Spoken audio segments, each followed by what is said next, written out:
Summer Storm, starring Mr. Henry Fonda, produced by Charles Vanda.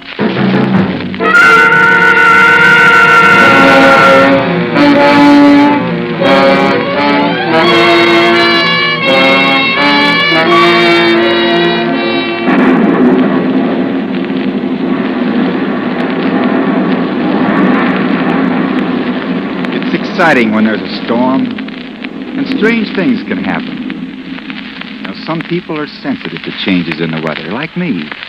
There's nothing odd about that. It's like people who talk to themselves. I talk to myself a lot. I think about things, and I talk to myself about them. There's nothing odd about that. Come on, Eddie, get the suitcase packed, and let's get out of here. Like that, I talk to myself.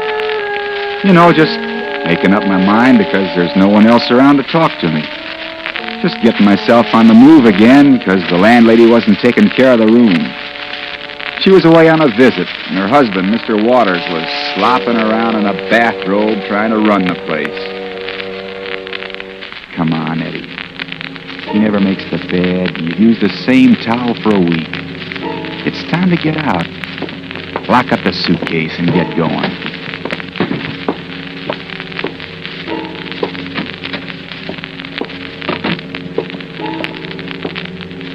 Uh-oh.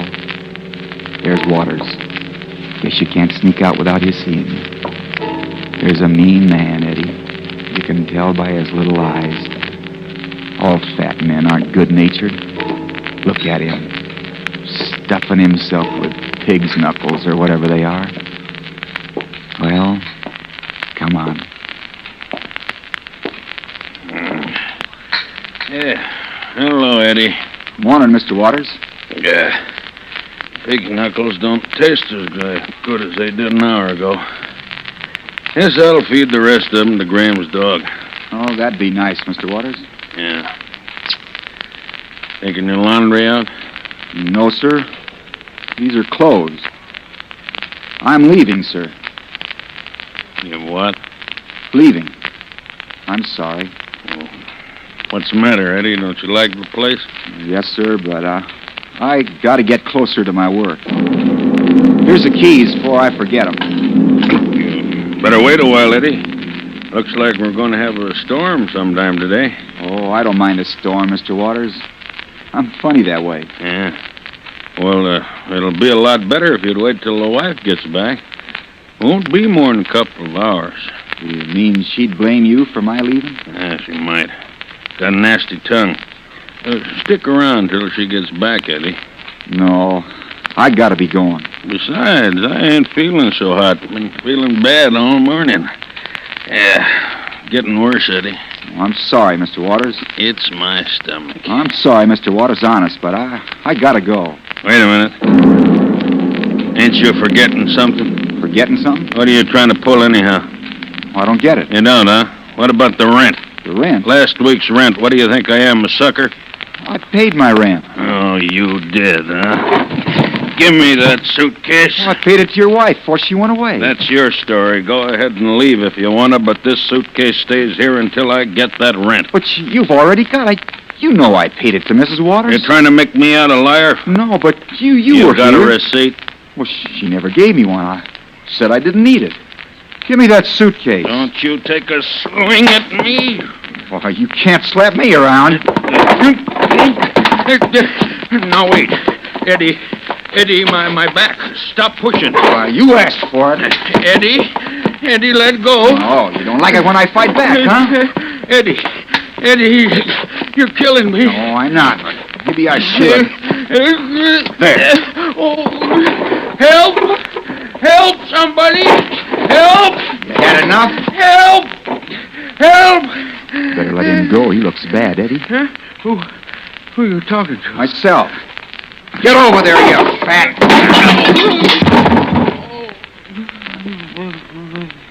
I pushed him too hard, I guess.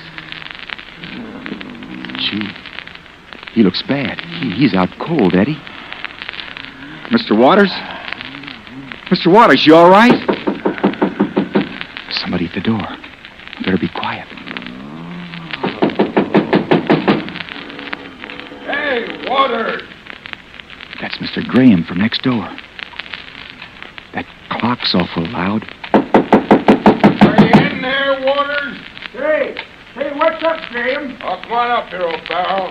Something fishy going on. Huh? What's going on? Come here to the door and listen.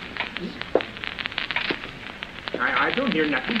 Something fishy was going on in there. Well, what do you mean? Waters was yelling his head off a minute ago. Now he won't answer the door. Hey, Waters, you all right?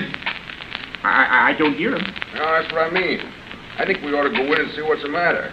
You mean just walk in? What do you think? Huh? They're coming in here, Eddie. I said, what do you... You gotta get away. Well, I don't Out the know. back door. Maybe it ain't No, about- they can see you from where they are. The attic, that's it. Oh, something's happened. They don't know about that. What do you mean? Up the stairs, but don't make any noise. Better not let them find you, Eddie. Up there where you helped Mrs. Waters store the blankets. Why don't you try knocking Just step over Mr. Waters, Eddie. He looks bad. That's silly. That's no good. There. You never know. You try it. Now, quiet. Try it anyhow for. I don't see the point to it. Well, you might. I don't know. I'll try. Right up here's a place to hide from them. And if they Waters? start upstairs, I can crawl in the attic. Waters? No answer, Graham. Well, isn't that what I told you? Come on, I'm Now I going gotta in. listen. Well, I guess we Gotta better see what they what's do, wrong. but- Just try the Can't let door. them see me. There. Yeah, it ain't locked. Come on in. Do you think we ought to? Sure. I'll bet a pretty something's wrong in here. Come on. I don't like it, Graham. I'm getting out. And leave me alone. Nothing doing. Well, this ain't none of my business, Graham. I feel like a fool if Waters comes strolling down those stairs. Well, he's not going to... Look under the table. Good Lord. Waters.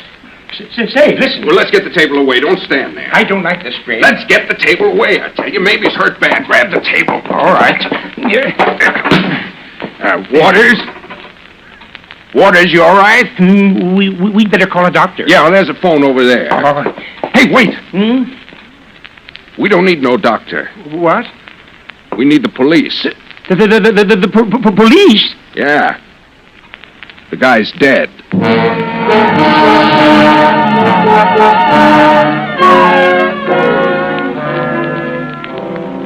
Dead.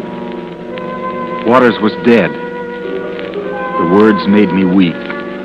Sick all over.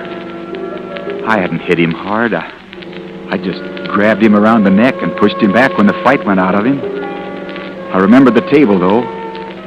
When he fell against it, it tipped up and must have smashed the back of his head. That was it. That had killed him. And now they'd start looking for me, and when they found me, they'd hang me.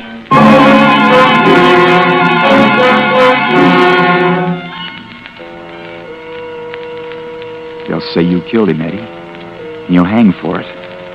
They're calling the police now. When they find you here, they'll say you killed him, whether you meant to or not. And they'll be right, Eddie. You did. But maybe you can get away. Listen. Be quiet. See what's going on down there. No sound but the clock. Wonder where they are. You can tell the police about this when they get here, Graham. Stick around. You're a witness, too. No, sirree. I'm going back home. I don't want to get mixed up in this thing. What's the matter? You yelling? No, I ain't yelling. I told you before this was none of my business, and I'm getting out right now. All right, go on. Get out. I'll wait here until the police come.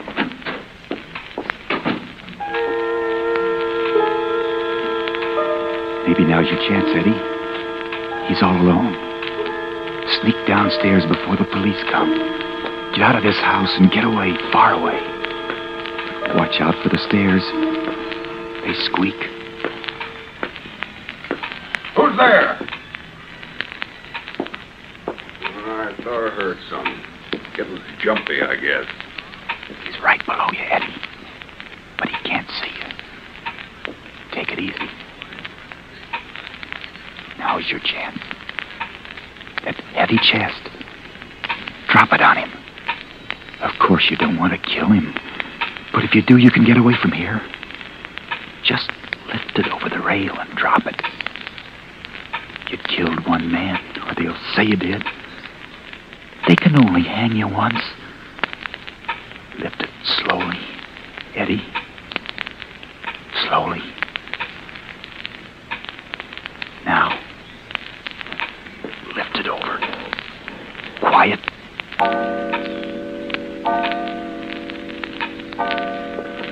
You missed your chance. You let the clock scare you. He's gone. The police, they're here.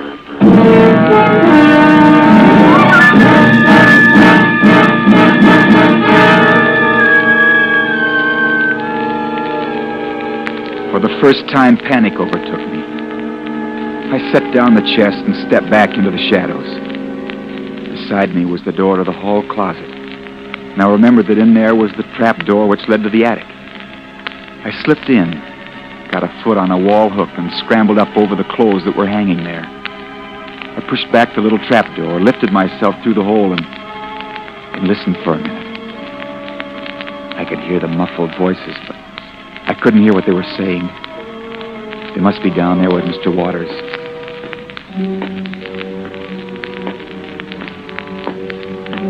Somebody's coming up the stairs.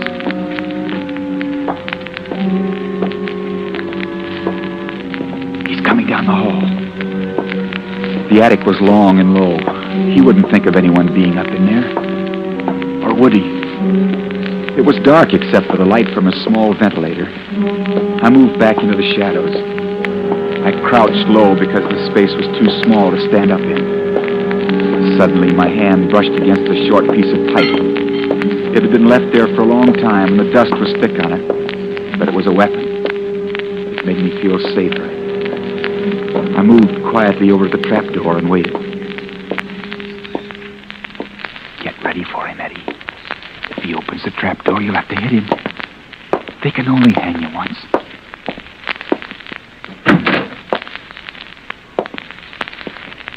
Anybody up there, officer? No, nobody here.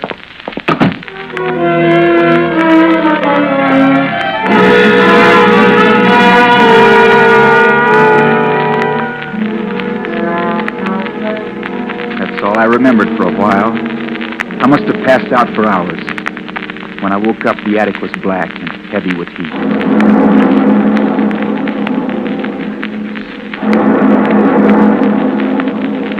Still, there was no storm, only a vague threat and distant thunder. And inside of me, there was a threat, too. The beginning of a storm. My head ached and my mouth was dry. I knew there was cold water in the icebox, and I wanted it. The storm was coming closer inside of me, and I had to be moving. I slid the cover back and listened. The house was quiet, with only the ticking of the big hall clock. So I dropped through the hole and started down the stairs.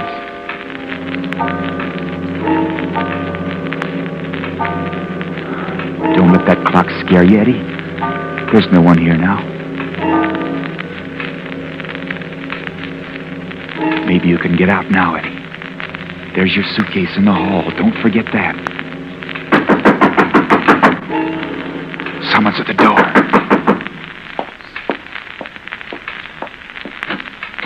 Hello, Mrs. Waters. The wife wants me Oh, to it's you, Mr. O'Farrell. I'm glad someone come over, even you. I've been alone for hours, ever since the cops got me back from my sister's. Well, the wife says... Oh, gosh, I can't tell you how bad I feel about Come this. in, Mr. O'Farrell.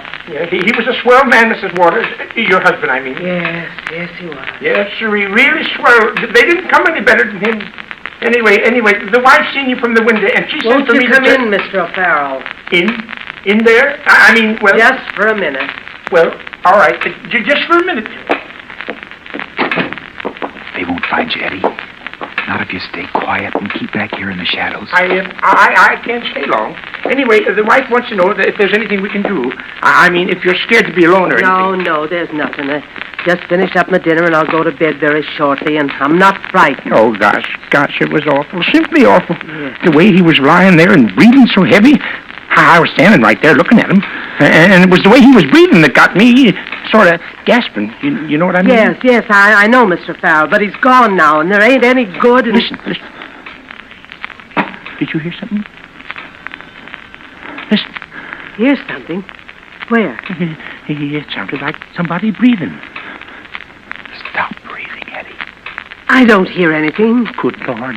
It sounded just like them. What on earth are you talking about?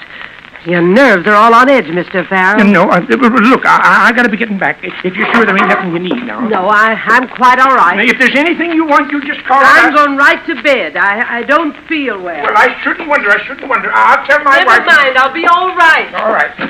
Good night, Mr. Farrell, and don't worry about me. Yes, well, good night. I gotta get back to the wife. Good night.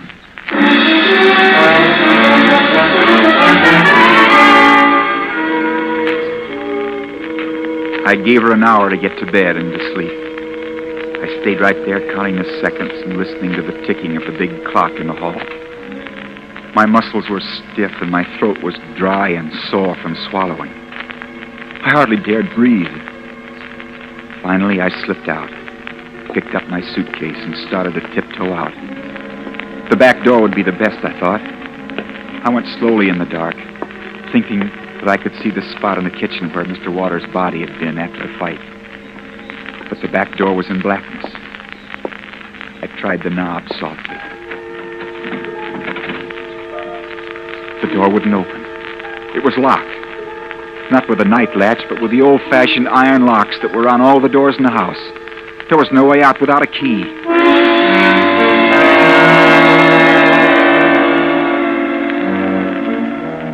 I started for a window. That was no good either. The screens were heavy and were nailed firmly in place. I'd helped nail them myself. I knew that cutting them would make too much noise. There was no way out except with a key, and that must be in Mrs. Waters' room. Back down the hall, I went to the downstairs bedroom. The door was unlocked, and I opened it and listened. She's asleep, Eddie. Listen. The keys must be on the dresser, Eddie. Right over there.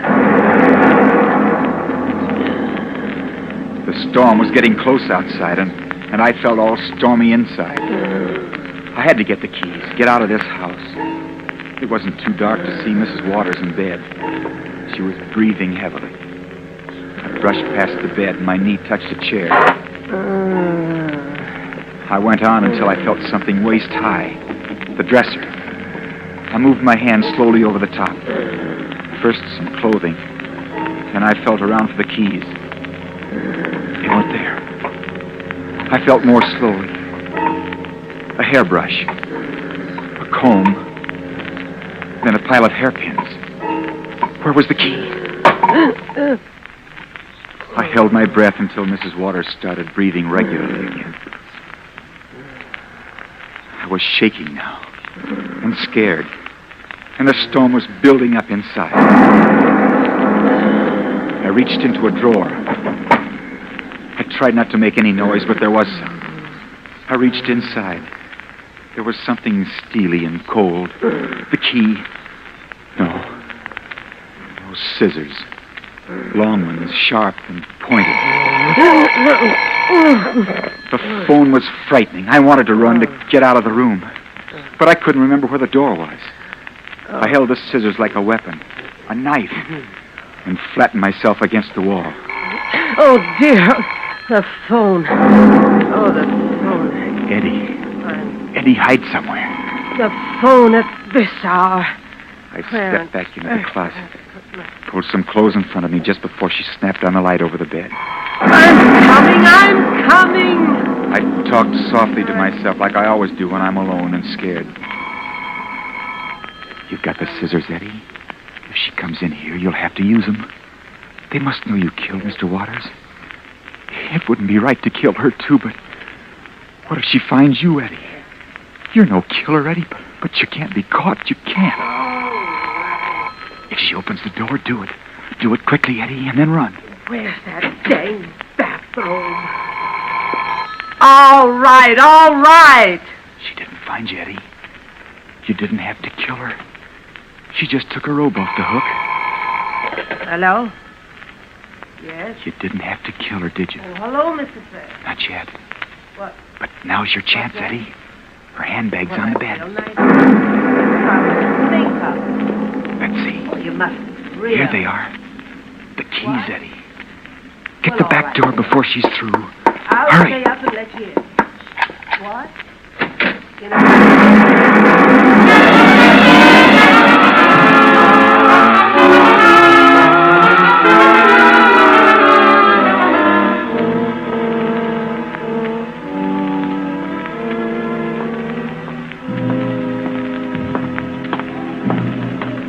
I walked a long time in the rain while the storm out inside me settled down the same steady rhythm as the raindrops. I hadn't eaten all day and I was weak and shaky. The water dripped from me and the bag slapped against my leg and my shoes made little splashing noises in the mud. I counted my footsteps. I counted to 1,000 and then started over. And then through the rain I saw an all-night diner. I shook the rain from my hat, looked inside. There was a man in an apron. No one else. I hesitated for a moment, but the smell of food and coffee came to me, and I opened the door and walked in.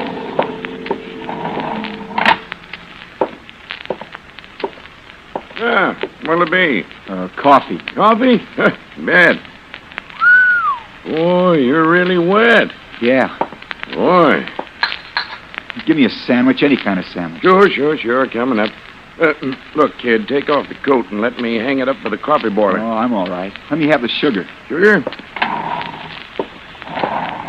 Cream? No. Beef sandwich all right? That's all I got.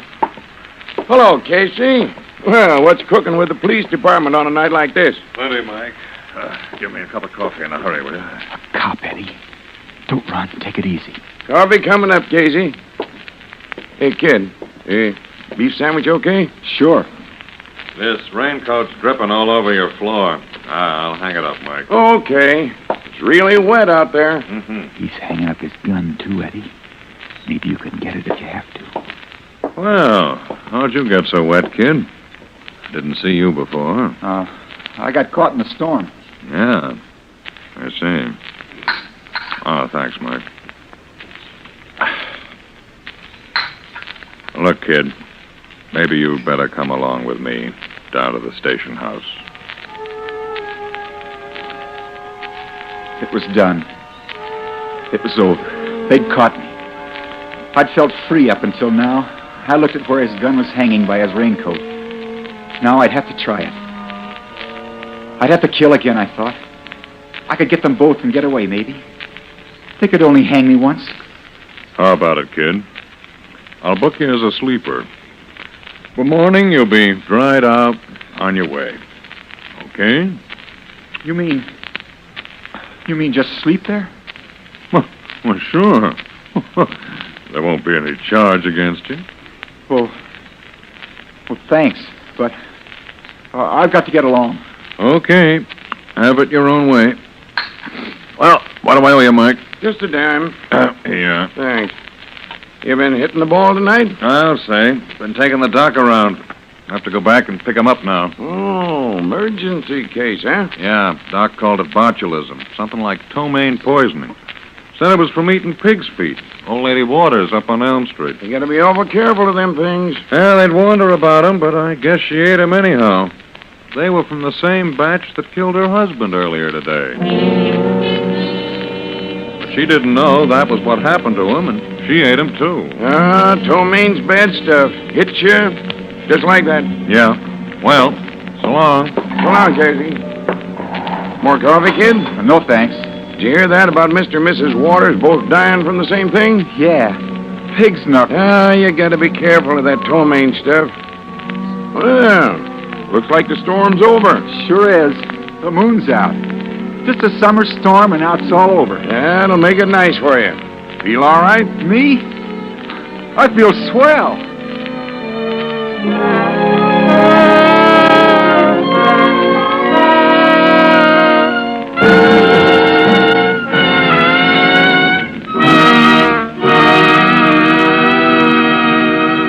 Henry Fonda as star of Summer Storm. Tonight's study in suspense.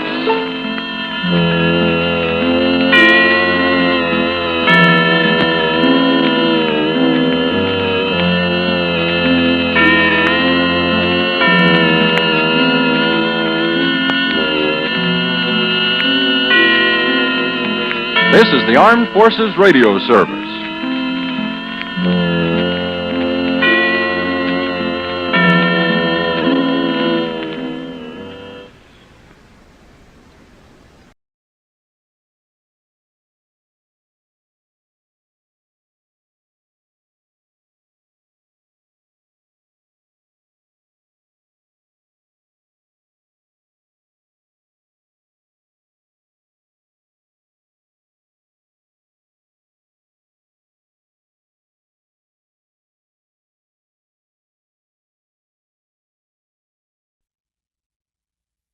Now, Roma Wines, R-O-M-A, made in California for enjoyment throughout the world. Roma Wines present Suspense. Tonight, Roma Wines bring you Mr. Henry Daniel as star of The Last Letter of Dr. Bronson, a suspense play produced, edited, and directed for Roma Wines by William Spear. Suspense, radio's outstanding theater of thrills, is presented for your enjoyment by Roma Wines. That's R-O-M-A, Roma Wines. Those excellent California wines that can add so much pleasantness to the way you live, to your happiness in entertaining guests, to your enjoyment of everyday meals. Yes, right now, a glassful would be very pleasant, as Roma Wines bring you Henry Daniel in a remarkable tale of suspense.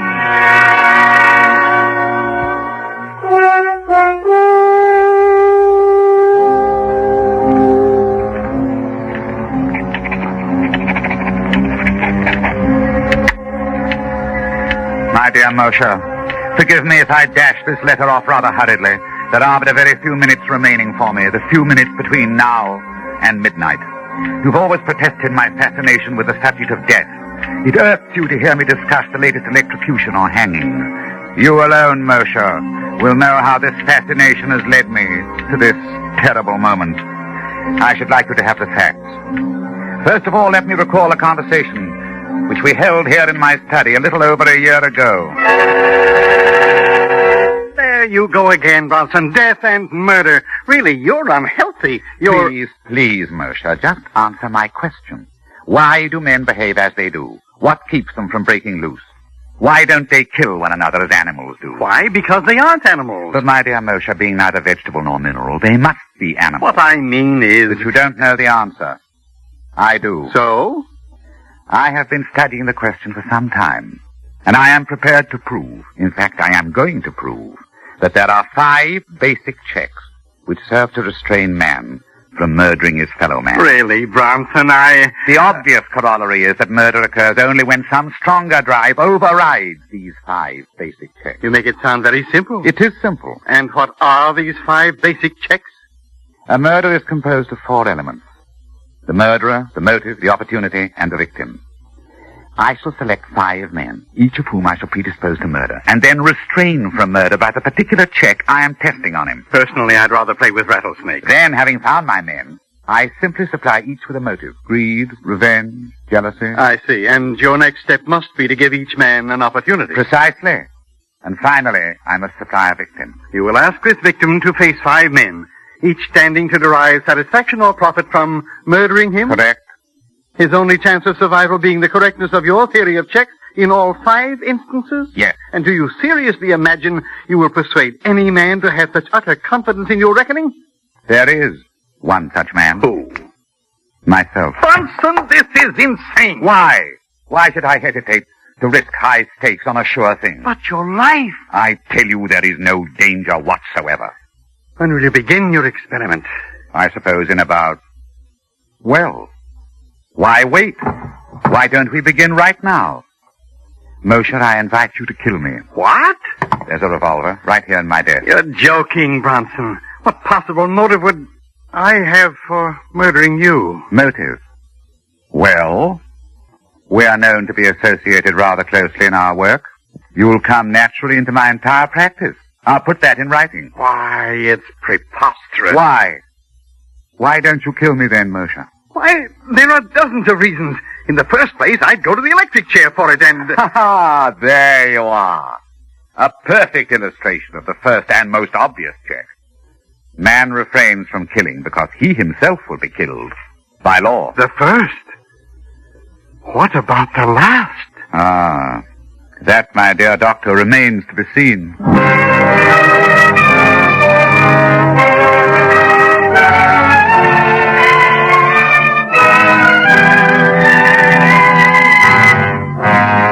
For Suspense, Roma Wines are bringing you Henry Daniel in The Last Letter of Dr. Bronson, a radio play by Richard Craig and Leonard Sinclair. Roma Wines' presentation tonight in radio's outstanding theater of thrills, Suspense.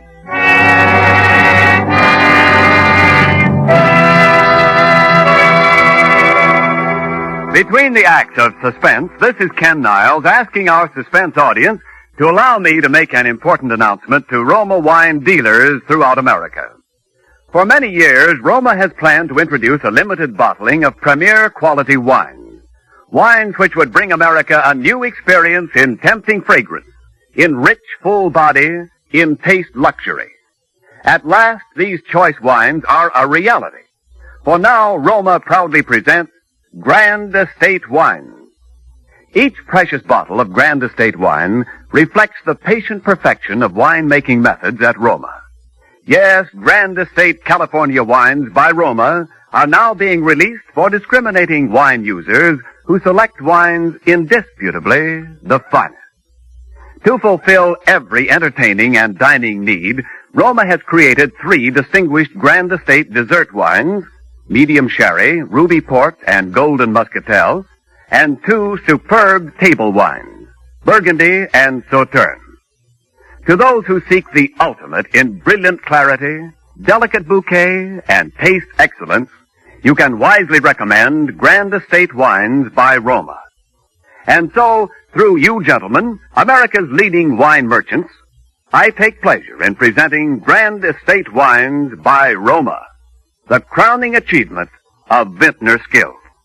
And now, Roma Wines bring back to our Hollywood soundstage Mr. Henry Daniel in The Last Letter of Dr. Bronson, a tale well calculated to keep you in suspense.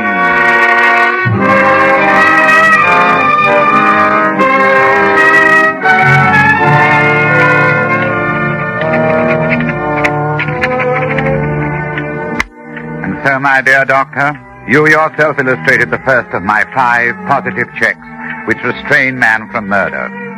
Fear of the law. That was more than a year ago. The remaining checks have not been so simple. I had to locate my 4 subjects. I had to cultivate the friendship of each, so that when the time should come to confront him with my proposition, I should be certain of how he would act. The first of my 4 potential murderers was a clerk named Totten. Totten was badly in debt. His wife was in the hospital about to undergo an expensive operation. And he was a deeply religious man. We went to church together on Sunday evenings at St. Stephen's, right around the corner from my apartment. One Sunday evening after the service, I asked him up to my apartment, and as we walked along, we talked. You know, Dr. Bronson, I was talking about you to my wife the other day before they took her to the hospital. I was saying what a great comfort it was to be with you these Sunday nights. Oh, now, come, Mr. Totten, you embarrass me. No, I mean it. In the world today, too many people seem to feel that they no longer need their God. Yes, their lives are void of the great thing you have in your faith. Church is a great comfort to me, and I do need something to cling to in times like these. Totten, you could make rather good use of $5,000, couldn't you? It isn't like you to make fun of my poverty. I am quite sincere. You know what even $100 would mean to me, and at present more than ever. Yes, with your wife's misfortune. Oh, isn't this your apartment that we're passing? I want to go in the side way. We shall be unobserved. Unobserved? You'll understand presently. Please come into my study. Now, if you'll take this chair opposite my desk. Thank you. Totten, you said that even $100 would be a great help to you. Here in my desk, I have this little package containing $5,000. It's yours. What could I do for you that would be worth all that money? Let me explain. My doctor called on me yesterday, and he told me, well, to be quite frank with you, Totten, he said that I was slowly going mad. Oh, no, Doctor. That couldn't be. I'm quite all right at present, but it's only a matter of time. And I'd rather not have to face it. I believe you can understand that. But there must be something you can do, knowing in advance. There is, and I want you to help me. I don't understand. Put on these gloves. Take them. But why? As soon as you have them on, I shall hand you this small bottle. Notice, I am clearly impressing my fingerprints on it. Finally, here on the desk, I'm leaving this note explaining that I have committed suicide. Suicide? When the bottle is in your hand, I want you to remove the stopper and empty the contents upon my outstretched tongue, thus. I will be dead within a few seconds. Then you may leave by the same way we came in. You will be quite unnoticed, and with the $5,000 in your pocket. 5,000? What do you say? You can't die yet. You're not ready. Shall I be any readier when I have gone mad? Of course but you can't take the matter of life and death into your own hands. Precisely. I have certain scruples in the matter. That's why I'm asking you to do this for me. I'm very sorry. I can't oblige you. If it's the law you fear... Oh, no, it's not that. You seem to have arranged that perfectly. Then what is it? I am an honest Christian. I thought you were, Dr. Bronson. If you don't understand why I can't do this monstrous thing, I suggest you look up the Sixth Commandment. Good night.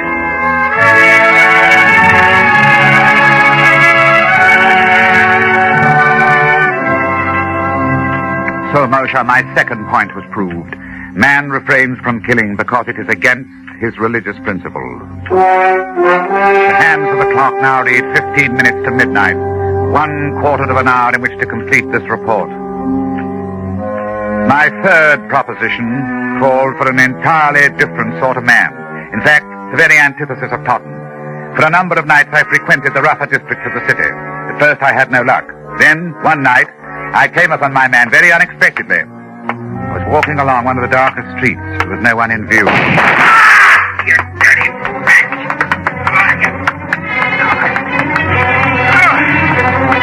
He was a man slumped down beside an ash can. He'd been shot in the chest and left arm, severing an artery. He was bleeding profusely. I tore off his shirt and made a tourniquet for his arm. Oddly, no one came into the alley to investigate. Never mind me. Get away. Was this a gang shooting? What do you think? I think you're going to the hospital. No. They'll squawk to the cops. Come on, I'll help you to your feet. No, I ain't going. You'll die, man, if you're not treated quickly. I ain't going, I tell you. No cops. No cops. No. God. His name was Matt Doyle. I visited Doyle in the hospital almost every day. Several months later, I decided to put him to the test. I found Doyle in one of his hangouts and brought him to my apartment, and for the second time, I carefully explained my proposition. Oh, that's the angle, huh? Then you understand. Here are the gloves. Here is the suicide note. And here is a .45 caliber automatic. You are familiar with this type of weapon, I take it? Familiar? You kidding, Bud? Is this on the level, or are you nuts? Absolutely on the level. And I am not nuts. Yes. What? The water dough is mine if I kill you? That's right. And nobody will know I done it? No one. Well, these gloves is kind of small for me. That's all right. They'll do. Yeah. You want me to put on the other one? It's safer. Yeah, I guess it is. Doyle, I want you to understand exactly what you're doing. Without any justifiable cause, merely for the sake of money, you are going to murder me. You understand that? Yeah, sure. You've been hired to do this before. Well, yeah, I suppose it ain't gonna hurt to talk about it now that you're gonna... But you've never killed a friend, have you? Well, yeah. Yeah, I have. Anyway, they was my pals until they got into the boss's way. But when the boss would say, slip it to him, Matt, well, then it was just another job to me. But you, I don't know. What? No, I can't do it. But I thought you said... Here, take these gloves. Afraid of the law? No, I'm not. What's the matter, then? Is it because I'm your friend? No. It's more than that. It would be an act of true friendship. No. I can't do it. Look, I'm sorry, Doc. I ain't the guy. Look, you saved my life. So that's it. I'm sorry. I wish you could help me. Yeah, me too, but not that, Doc.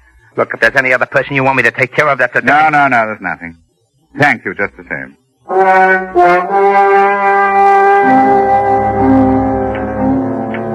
There was my third proposition. Man will not kill fellow man if a sufficient degree of gratitude has been invoked. Even a professional killer, one of the lowest examples of human life, such as Doyle, could not bring himself to murder his benefactor.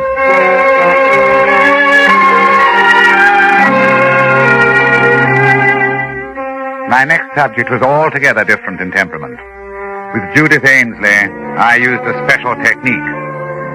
I first encountered Judith Ainsley when I operated on Barrett Sheffield, the actor. You will recall that Sheffield was brought to the hospital with a lung abscess. As I was preparing to do the rib resection, I noticed that the nurse standing beside me was greatly agitated.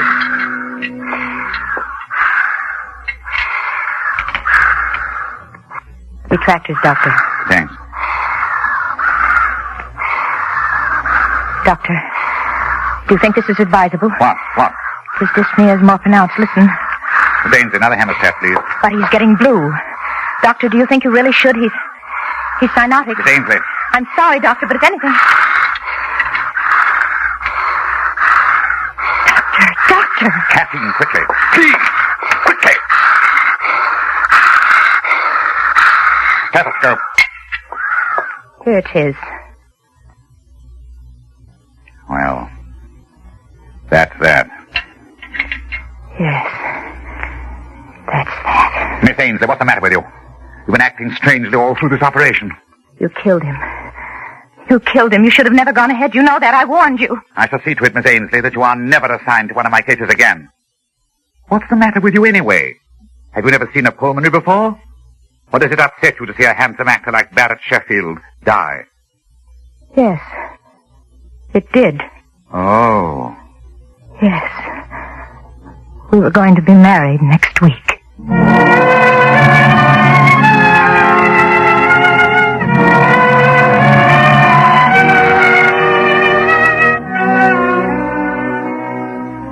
If I ever saw hate, cold, undying hate, it was in that girl's eyes. I had made the most implacable enemy of my life. I inquired about Miss Ainsley and learned she'd done 4 years of medical and was now interning at Cedars of Lebanon in the hope of picking up a resident fellowship. I went down to the hospital and waited for her in the doctor's lounge. Presently she came in with another intern. I stood up. She turned and looked at me. I saw again in her eyes that inexorable hate. She had never forgiven me for what she incorrectly felt was my error in judgment. I walked towards her. Excuse me, please. I see you remember me, Miss Ainsley. Yes. Will you excuse me, please? Miss Ainsley, you may not believe this, but I have come here especially to talk to you today. To talk to me, Dr. Bronson? Yes. Sit down, won't you? Miss Ainsley. Dr. Ainsley, if you please. Oh, yes, of course. Doctor, I have a little proposition to make to you. First of all, there are 2 facts I'd like to be sure of. A, you are unable to set up your own practice because you don't have the money to get started. Is that right? I don't see what business that is of yours. It happens to be true. Fine. Fact B, you still hate me and feel a strong desire to be revenged for the wrong which you consider I have done you. Yes, I'm afraid that's true, Dr. Bronson. Good? Good? Yes. You see, I want to pay someone to murder me. So once again, takingly set forth the simple conditions. I'm not sure that you're entirely sane, Doctor. Go on, you interest me. You see, it's my heart. I've had considerable damage. Coronary occlusion. Had to spend 6 weeks on my back. Just got up last week. Naturally, I was given digitalis. Yes, I see, Doctor. You've been heavily digitalized, and if someone were to give you an injection of calcium gluconate, you would have an immediate heart block. Dead within a few minutes. Exactly. A simple error of judgment, unavoidable. $5,000. My own practice. You'd better be careful, Doctor. You may tempt me a little too far. I thought you'd find it an attractive proposition. It'll only be an error. I will say that I'm feeling badly again, a recurrence of my pericardial pains. I'll go back to bed and ask that you be assigned to take care of me. The rest is simple. No one would ever expect you to know I had been digitalized. Still, if I were on my toes, I would naturally go over your case history before giving medication of any kind. Well, yes. I suppose that's true. Professional people might think you've been a little lax. Might not have the highest regard for a new doctor who launched a career with such an unfortunate, such an unprofessional incident. And just a slight stain on your reputation, but just for a very short while. You're very clever, Doctor. You knew that would do it, didn't you?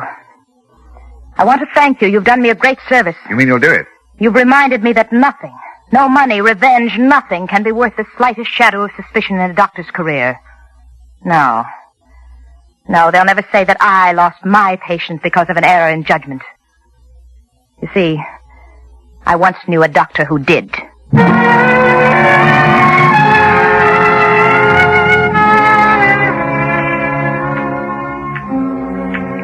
There, Mercer, is my fourth check. Man, or in this case woman, refrains from killing because of the fear of loss of reputation.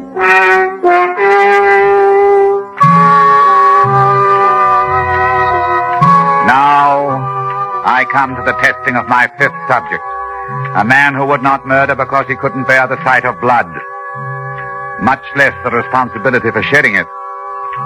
Laderne was my man, and I found him shortly after my search began.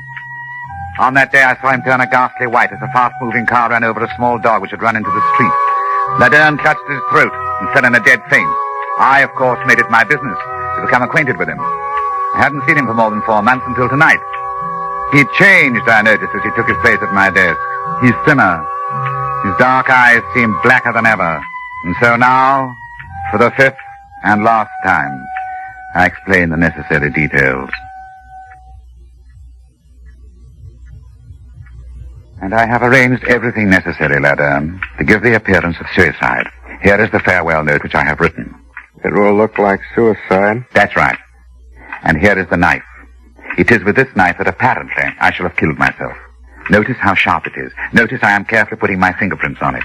You've arranged everything? Everything. No one knows I'm here? No one. You want me to kill you now? Yes. Of course, it'll be a bit messy. When a person is stabbed, his blood usually spurts out. But if you keep to one side... Why do you want to die? My doctor says I'm going insane and that I haven't got much longer. That's strange. About going mad? About him saying that you're going mad. Yes. It was a shock. I don't mean that. What do you mean? That's the same things they told me. That is... They what? They told me over a year ago that I was going mad. But I just laughed at them. Over a year?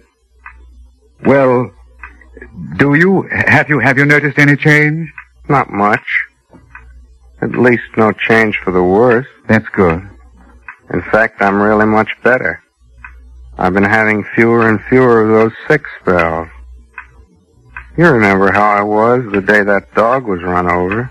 But, Anne, you don't mean you got over those sick spells? I haven't had one in 3 months. Then there isn't any check. What check? Nothing. Well, this is going to be a pretty messy business. Might as well get it over with. Nice gloves you got here. Nice and smooth on my hand. Then you're going through with it? I've got my gun right here, too. Beauty, isn't it? Yes. Then, if you'll give me back the knife... Oh, no. I'd like to use the knife. I've used this gun a lot the last 3 months. Killed about 50 dogs. Laderne, you've done that? It's very interesting. I do it after midnight. You have to know just where to hit them. Kills them instantly. But the noise. Aren't you afraid? Silencer. See? I don't like to wake people up when I kill their dogs. But they'll find the bullet. They'll trace it to your gun. They're sure to get you. In a suicide, the weapon stays right beside the body where it falls. Who says this is suicide? It's murder. I'm going to murder you. That's what you asked me to do. Look here, Laderne, this has gone far enough. I was only joking. I don't want you to kill me. Yep, 5,000. It's all here. Listen to me. I was only joking. Shall I do it now? No, wait. You want it through the heart, don't you? Not yet. Can't you wait? Just a little while? What for? Well, I've been conducting a little experiment. I'd like to write an account of it before I go.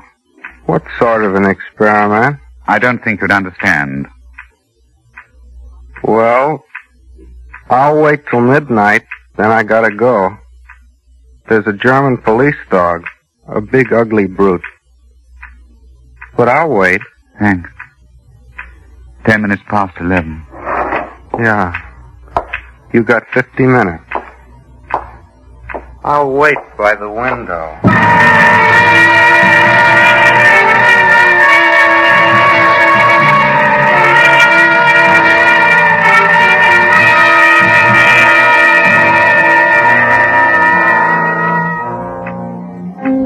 And so, Moshe, my experiment has ended. Strange, isn't it, that the one thing I didn't count on was the choosing of a subject who would not respond to my checks, who in fact has no checks at all, for insanity knows no restraint. Dr. Bronson, it's midnight. He's waiting at the window. It's strange. I'm beginning to understand exactly what is going on in his mind. I wonder why. Now, I shall sign my name for the last time and lay down my pen.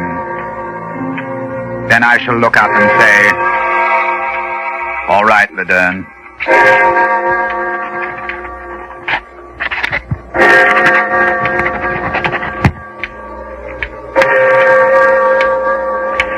All right, Laderne.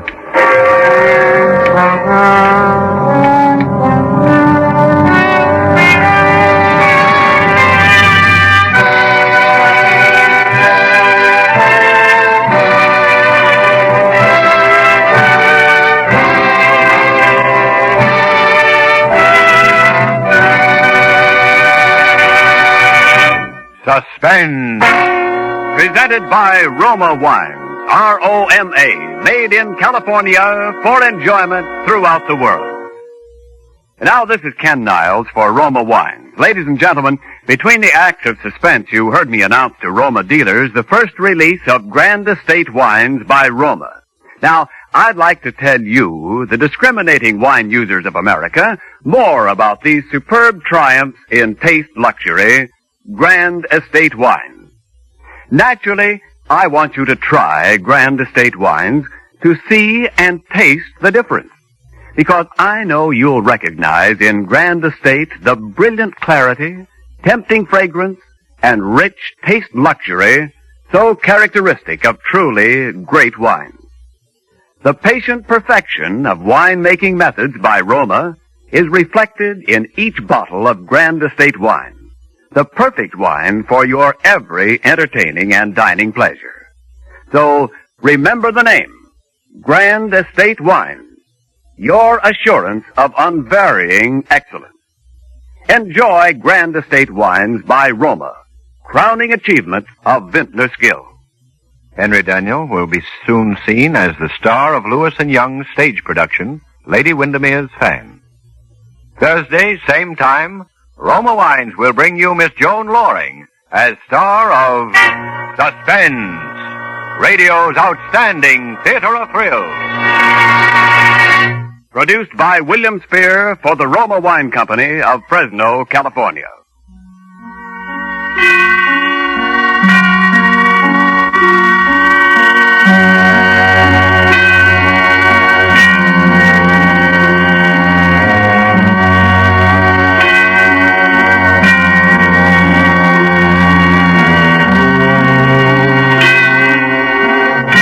Suspense is broadcast from coast to coast and to our men and women overseas by shortwave and through the worldwide facilities of the Armed Forces Radio Service. This is CBS, the Columbia Broadcasting System.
And now, Roma Wines, R-O-M-A, Roma Wines present Suspense.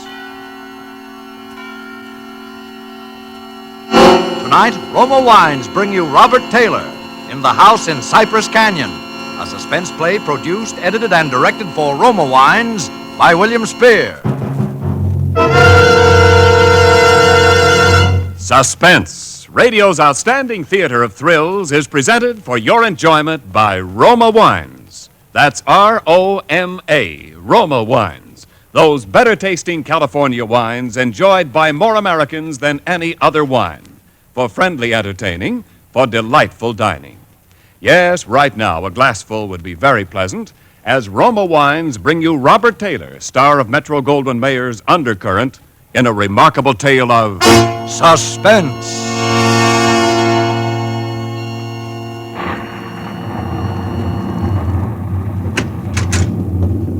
Merry Christmas, Jerry. How's the real estate business? Kind of early with your greeting, aren't you, Sam? Well, I got to get them in sometime. I may not see you again until next Christmas. If this real estate racket gets any crazy, I'll be dead by next Christmas. I'm glad you could get up here, though, Sam. What's on your mind, Jerry? You'll probably shoot me when you hear it, Sam, because I'm probably nuts. But doggone it, you're a detective and you're my pal, and I just had to tell somebody. Well, you sound like it's serious. That's just it. I don't know what it is, Sam, but... Now, listen, you know we're agents for a group of houses up in Cypress Canyon. Mm-hmm. Those places that were started before the war, never got finished. Oh, yeah. All I got in were the foundations, just concrete and a couple of beams. Well, they've been finished now. In fact, I'm putting up the for rent on the last of them today. What do you want? Police protection from the mob? Listen, Sam, this house that I'm talking about, it's got a number now, 2256. But before, when the men went back to work on it about 3 months ago, well, they just started when the foreman on the job brought me a shoebox that he'd found up on a beam. And this box had a manuscript in it, a story kind of, all written out. Yeah. Well, he gave me the thing. I read it. I didn't think much about it. I put it in my desk. But the other day, and I happened to drive by there, I saw the number on the house and what the house looked like. I thought of this manuscript. And, well, I don't like it, that's all. There's something funny about it. What's funny about it? Well, mind you, this thing was found in an unfinished house in Cypress Canyon. House that was only just started building. All right. Well, listen, Sam, I want to read it to you if you got the time, and you'll see what I mean. All right, shoot. Well, here's how it begins. To whom it may concern, my reasons for setting down on paper what follows here will be abundantly clear to anyone into whose possession it may fall. First, let me say that I'm a very ordinary person. My name is James A. Woods. I'm 35 years old. By profession, a chemical engineer. My wife, Ellen, was a school teacher when I met and married her in Indiana 7 years ago. There's nothing in the past life of either one of us to suggest remotely any cause or reason for the dreadful thing that has invaded our lives. Our married life has been in no way different from that of millions of other average, reasonably happy, and congenial families. 3 months ago, I was ordered by my firm to take charge of a rather minor project in Los Angeles, Hollywood to be exact. The order was a sudden one. There'd been no time to secure accommodations, and conditions being what they are, the inevitable result was that until day before yesterday, we'd been living in the cramped quarters of one of those characteristic California motels. Needless to say, most of our spare time had been devoted to a search for something more permanent and comfortable, but the fruits of these efforts had been, financially and in every other way, a geometrical progression of discouragement. Until last Saturday afternoon, only 4 days before Christmas. We were driving into town on our way to a movie when Ellen saw it. Jim, look! What? That sign in front of that real estate office. Oh, yeah. But don't you see what it says? For rent, furnished, 2-bedroom house, close in, immediate occupancy. Yeah, uh-huh. Aren't you going to stop? Oh, Ellen, you know what a sign like that. It'd mean right out in plain sight in front of a real estate office. Oh, yeah, but Jim... Either they want $600 a month... We'll never know until we ask. And if it's any good at all, there are probably 50 people fighting for it right back there now. Well, honey, there's no harm in trying now, is there? You really want to go back? Oh, it's probably foolish, but what can we lose? Okay. Oh, darling, come on, cheer up. How do you know? Maybe our luck's changed. Maybe fate's going to give us a nice new house for a Christmas present.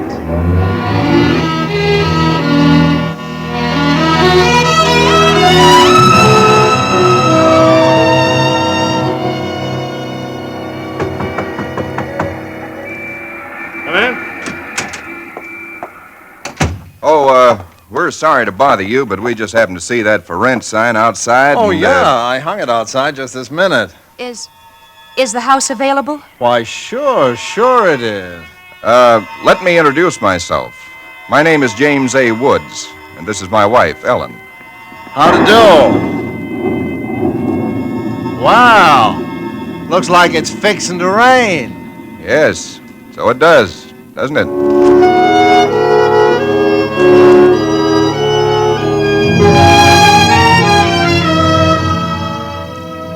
Well, it was one of those things. The real estate agent had just been authorized to rent the place by mail that morning, and he'd hardly had time to look at it himself and put up his sign when we drove up. It was just an ordinary little California house about halfway up Cypress Canyon, number 2256. Just an ordinary, undistinguished little house. The agent didn't know much about it. Construction on it had been stopped by the war, and it had just been completed and furnished lately. Been vacant while somebody's estate was being settled, and now it was owned by a bank in Sacramento. Of course, we didn't Got care this about key all in the that. mail along with the authorization to rent. Only one there is. Of course, you can have duplicates made. Yeah, seems to stick a little. Oh, no, there it is. Doesn't sound as though that door had ever been opened. Well, a little oil on the hinges will fix that all right. Oh, sure. Now here's your living room. Furniture's a little dusty, of course. You got to expect that. It's good furniture, though, you see? Benson Brothers. Yes, uh-huh. Now, over here's a little den. Paneled, you see? Radio, fireplace. Really a very attractive little room, particularly for a man. Uh-huh, yeah. Now, the bedroom's off the living room here. Everything's all on one floor, you understand? Uh-huh. It's quite nice, I think. Yes. Uh-huh. You can see you get the morning sun here. There's a view of the canyon through these front windows. You got cross ventilation. That's about all there was to it. It wasn't the best place in the world. It was small and badly built, but what would you have done? We took it with as little inspection as that. It was the Saturday before Christmas. And the very same evening, we were struggling up the steps from the road with suitcases and boxes and armloads of clothes and all the endless bric-a-brac that people collect and never know they have until they move.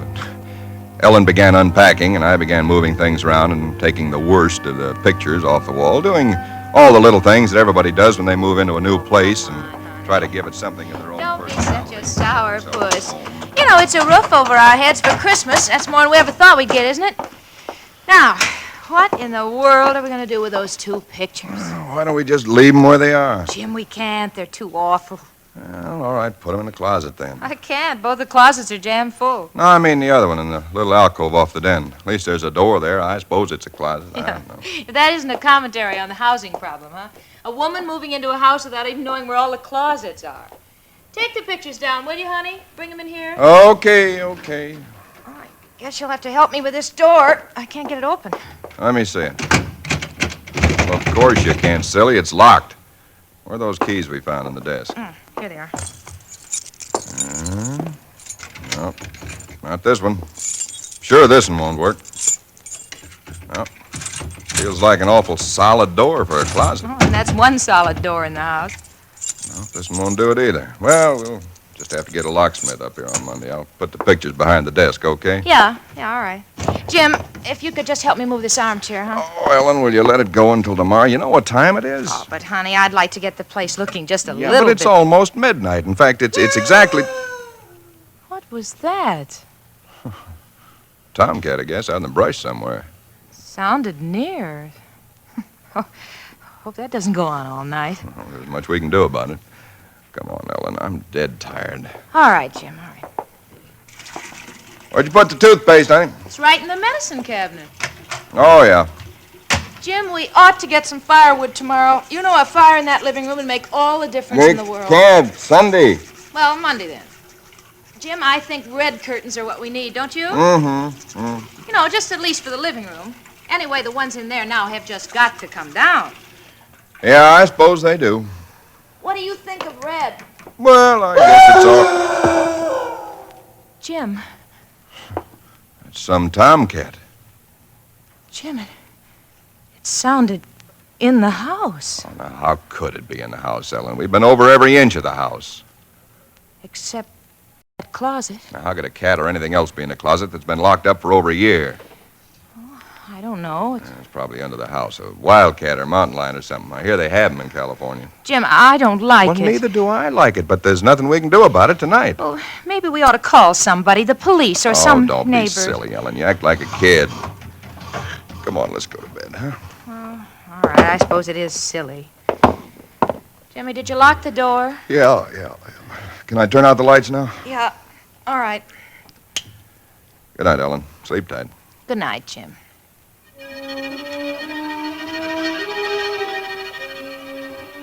I don't know what time it was, perhaps an hour, perhaps only a half hour later. My mind was in that hazy borderland between sleep and a dream that's still part of consciousness. Then I was awake. Ellen, are you all right? Yes. Did you have a nightmare or something? No. I heard it, too. Well, that didn't sound like any cat. Put on the light. Yeah. It seemed to be out there, Jim, in the house somewhere. I'm going to look into this. Jim, you be careful. Come on. Where's my shotgun? In the den, I think. Jim. What? There's something wet What? Wet? running from under the closet door. Sticky. Hey, Ellen, don't touch it. I had to. Jim, it's blood.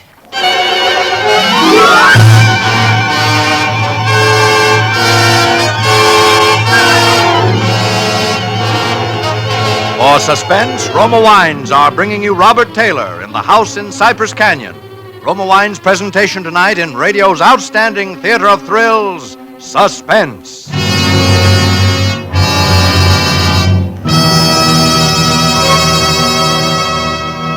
Between the acts of Suspense, this is Ken Niles for Roma Wines. These days before Christmas are busy ones indeed, yet smart hostesses everywhere find time for shopping and distinguished home entertaining later. The secret? Magnificent Grand Estate wines. Presented by Roma, America's greatest vintner, Grand Estate wines add distinction to your hospitality on a moment's notice. Make your holiday welcome, effortless, and in perfect taste. The brilliant clarity, full fragrance, and mellow taste of Grand Estate wines please discriminating people everywhere. For Grand Estate wines, limited bottlings by Roma, are born of choicest grapes, then patiently guided to superb taste richness by Roma vintner skill, necessary time, and America's finest winemaking resources. Delight your guests with Grand Estate California wines. For entertaining, medium sherry, ruby port, or golden muscatel. For dining, Burgundy or Sauterne. So insist on Grand Estate wines and enjoy the crowning achievement of vintner skill. And now, Roma Wines bring back to our Hollywood soundstage Robert Taylor as James A. Woods, with Kathy Lewis as his wife Ellen, in the house in Cypress Canyon. A tale well calculated to keep you in suspense.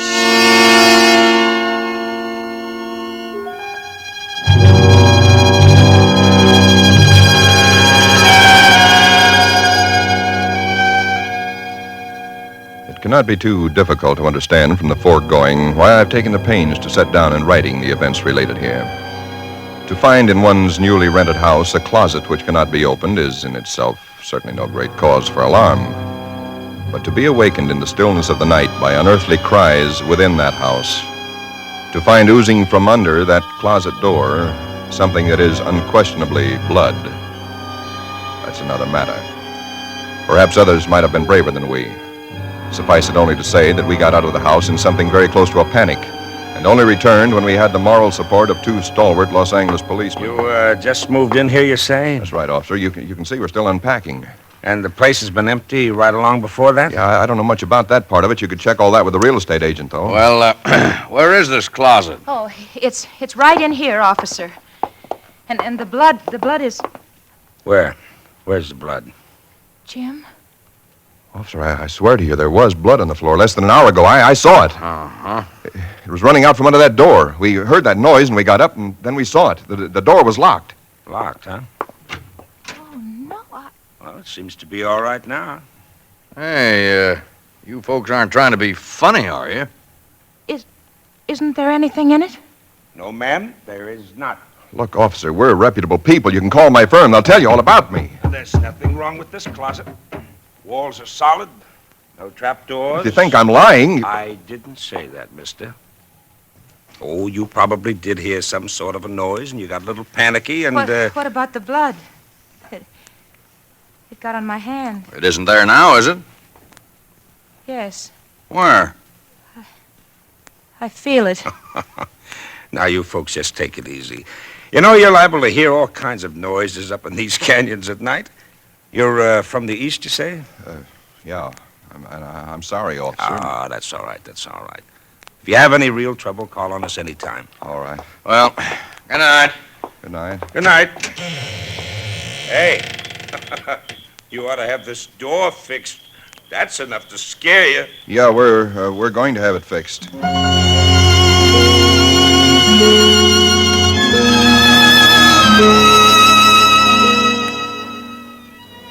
We didn't say much about it after that. There wasn't much that could be said. The next day, I went down to a lot and bought a little Christmas tree and some trimmings, and we tried to pretend we were cheerful, but there was an uneasiness between us that had never been there before. Ellen seemed tired and listless. Several times during the day, I noticed her washing her hands with a brush, scrubbing the one that had touched the blood. That night, we each took a sleeping pill and went to bed.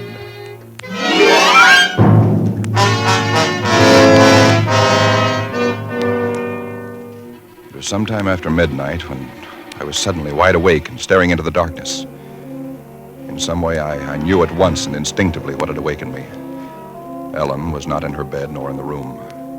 The nameless thing I feared gripped at my heart until I could scarcely breathe. I opened the bedroom door and started through the house, putting on every light that I could find. There was not much to search, but I searched thoroughly. The living room, the kitchen, bathroom, den, even the garage. And all the time, the dread of looking where I knew at last I must look. For I think I knew from the very first time where I'd find her. It must have been a full minute that I stood before that closet door. Then I opened it. She stood there rigid, her arms at her sides, the fingers extended like claws. Her hair was over her face, her eyes stared out of it. Her lips were drawn back in a grin like an animal at bay. For a moment, I was frozen with the horror of it. I stretched out my hand. Very deliberately, she turned her head and sunk her teeth until they met into the flesh of my forearm. I'd raised my hand to strike at her, but already she'd relaxed her hold and gone utterly limp. She would have fallen unless I'd caught her. I carried her into the bedroom and laid her on the bed. Strangely, at that moment, my only thought was how I might revive her. Until I saw that it was not a faint, but a sleep that she'd fallen into. A sleep as deep and heavy as though she'd been drugged. And so I left her. But for me, that night, there was no sleep.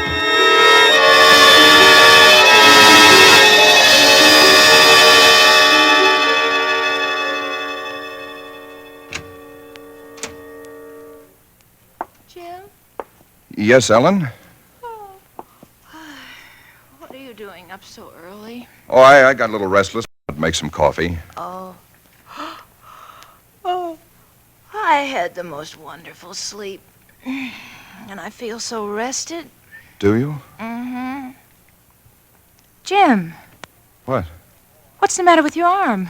Oh, I just heard it. Why, honey, it's terribly swollen. Let me see it. No, it's all right, Ellen. Oh, it isn't all right. You've got to see Dr. Wesley right away. Sure, I will. No, I now will. you promise me, Jim, that you'll go the first thing this morning. How'd it happen? Oh, there was a dog. A dog? Yeah, I heard him trying to chew through the screen door. I went out to chase him away, and he bit me. Well, you mean there's all that racket and I didn't even wake up? No, Ellen, you didn't even wake up.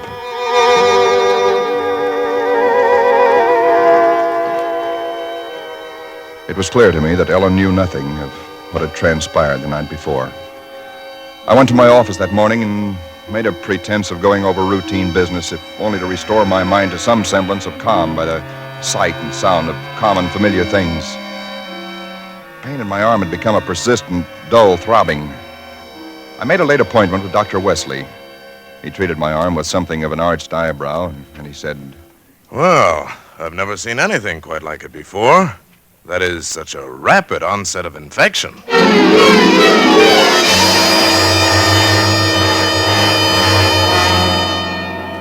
It was dark when I left his office. I hadn't realized it was so late. Driving home, my car seemed sluggish until I saw the needle on the dashboard and realized that I was pushing it to the utmost of its speed. I was racing home to prevent something before it was too late, before the darkness had conspired against me. For somehow I already knew with certainty that it was the darkness and the night that I had to fear. The curves of the canyon seemed endless. And then the cold fear leaped up inside me. My house, too, was dark. I went slowly up the stone steps from the road, looking, praying for some sign of light or life. There was none. The house was empty. Ellen was gone. I looked with the same self-torturing thoroughness, and in that closet first of all, knowing as I did so that it was hopeless. And so, alone in that empty house, I waited, powerless and helpless now, deadened in thought and will, empty as the house itself, save only for the overwhelming sense of a terrible foreboding. It was sometime in the early hours of the morning, and I snapped on the radio, shortwave. Why? Surely a minor question now.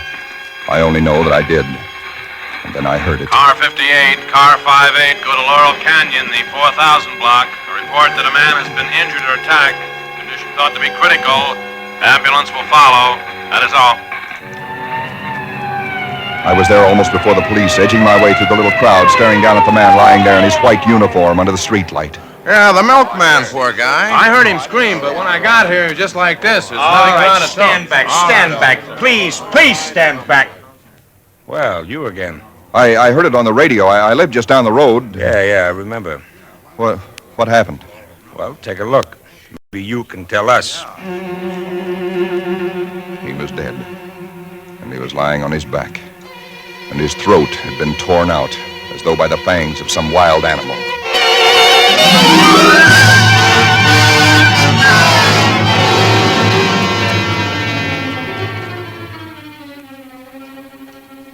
It is now Christmas Eve, or rather Christmas morning, for it's a little after midnight. I've been waiting here in the stillness of this empty house for nearly 24 hours, waiting for the end. Already once tonight I've heard that dreadful wailing cry somewhere in the hills. I've nailed up the closet door, but that I know is childish and useless. My arm is horribly swollen and turning black, but that's nothing. It's another end that I foresee, as surely as other men foresee the rising of the sun. I hear the cry again. It's nearer now. I shall leave these notes in a sealed envelope and put it in a shoebox, in the hope that someone will give credence to these dark and terrible events, if indeed such nameless horrors can ever yield to mortal understanding. As for myself, I feel no longer any fear or even sorrow, only a desire that the end and the thing that I must do may come soon. And it will be soon, I know. Yes, for there is someone at the door.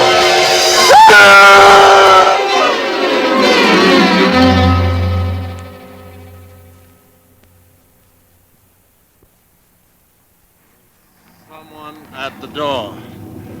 Ah, what do you make of it, Sam? It's quite a yarn. But what of it? That's what I thought. Now, listen, that's not quite all of it. Clip to it's a newspaper clipping. Listen. Hollywood, December the 26th. Police reported what was apparently a case of murder and suicide in Cypress Canyon sometime in the early hours of the morning. The victims were James A. Woods, a chemical engineer, and his wife, Ellen. Preliminary investigation indicates that Mrs. Woods was killed by the blast of a shotgun in the hands of her husband, who then turned the weapon upon himself. That she fought desperately for her life, however, was evidenced by the disorder of the room and the severe lacerations inflicted upon her husband about the neck and arms. This is the second tragedy to be reported in Cypress Canyon within 24 hours, the other being the unexplained death of Frank Polanski, a milkman. Well, no such murders or whatever they were ever occurred, if that's what's worrying you. The clipping, well, you have those things printed up, you know. No, it's not that, Sam. That story was found in an unfinished house in Cypress Canyon. No number, no nothing, just a framework. Uh-huh. Now that house is finished. When I drove by it today, well, that's what stopped me, Sam, because it all fits. Now that it's finished, it is the house in the story, the same construction, the same vines and creepers on the lawn, even the same number. So what, a guy who knows roughly what this house is going to be like writes a yarn and loses it or something? Did he know the place was going to be listed for rental today, the Saturday before Christmas? Oh, Jerry, coincidence. Two bits you find the guy next door is a ghost story writer or something, and he's been wondering for a year what happened to that thing he wrote. Okay, coincidence. Well, I'm sorry I bothered you, Sam. Don't be silly. I liked it. It's a good yarn. That the for rent sign you were talking about? Oh, yeah, I'm going to put it up outside now. Uh-huh. Well, so long, Jerry, and Merry Christmas again. Yeah, well, thanks, Sam. I guess I was kind of silly, all right. Huh? Listen, when a guy named, whatever it is, Woods, with a wife named Ellen, comes in to rent that place from you, then you can start worrying. Yeah. Well, so long, Sam. So long, Jerry. Come in. Oh, we're sorry to bother you, but we just happened to see that for rent sign outside. Yeah, I hung it out just this minute. Is the house available? Oh, sure it is. Let me introduce myself. My name is James A. Woods, and this is my wife, Ellen. How do? Wow. Looks like it's fixing to... Yes, it does, doesn't it?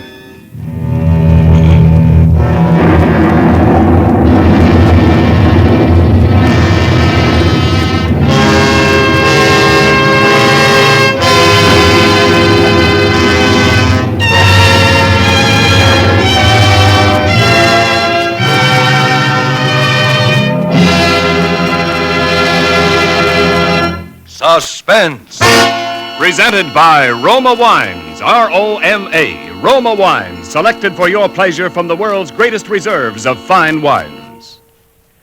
Tonight's show marks the third birthday of Suspense on the air, and this is Ken Niles asking our star of the evening, Robert Taylor, to help us celebrate. Why didn't you tell me before, Ken? If I'd only known, I'd have baked a cake. Well, Bob, all Suspense parties are surprise parties. As an old hand on suspense, you know that in our plays, the tables are usually turned on the star. So tonight, although it's our birthday, we're going to give you a present. Here it is, a gift basket of Grand Estate California wines from Roma, America's greatest vintner, to our distinguished anniversary guest, Robert Taylor. Thanks, Ken. You turn a nice table. And you can set a nice table with Grand Estate Burgundy in your basket, Bob. For Grand Estate Burgundy means rare dining pleasure. Adds memorable distinction to holiday dinner. Even everyday meals are outstanding in taste when Grand Estate Burgundy is served. Yes, all Grand Estate wines presented by Roma are limited bottlings of outstanding taste excellence. That I know about Grand Estate wines, Ken. But did you know that for Grand Estate wines, Roma selects only the choicest grapes? Then the ancient skill of Roma master vintners, necessary time, and America's finest winemaking resources guide the cuvée of this grape treasure to rich taste luxury. That's why discriminating wine users everywhere look to Grand Estate wines as the crowning achievement of vintner skill. Reason enough. And now, Ken, who's all set to star on Suspense next Thursday? It's that very wonderful actress and wonderful girl, Miss Susan Peters. Susan will appear as a young lady in straitened circumstances who finds herself mistaken for a very rich young lady and who is forced into continuing the deception with murder as a result. I'll certainly make it a point to listen. And before I go, I'd like to thank this really great company of actors who have played with me tonight, and particularly Kathy Lewis, who played Ellen. Thank you, Bob. Tonight's original suspense play was written by Robert L. Richards. Next Thursday, same time, you will hear Miss Susan Peters as star of Suspense. Produced by William Spear for the Roma Wine Company of Fresno, California. This is CBS, the Columbia Broadcasting System.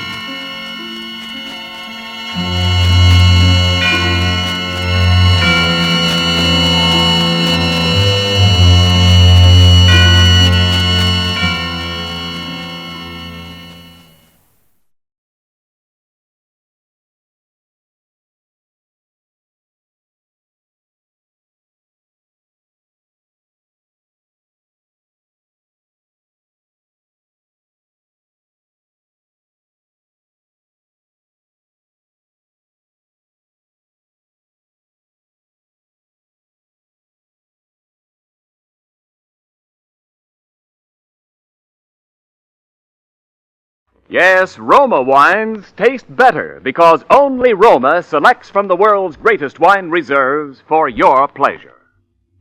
And now, Roma Wines, R-O-M-A, Roma Wines present Suspense.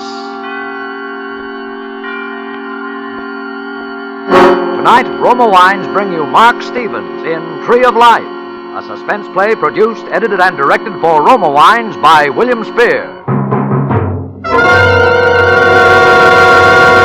Suspense, radio's outstanding theater of thrills, is presented for your enjoyment by Roma Wines. That's R-O-M-A, Roma Wines. Those better-tasting California wines enjoyed by more Americans than any other wine. For friendly entertaining, for delightful dining.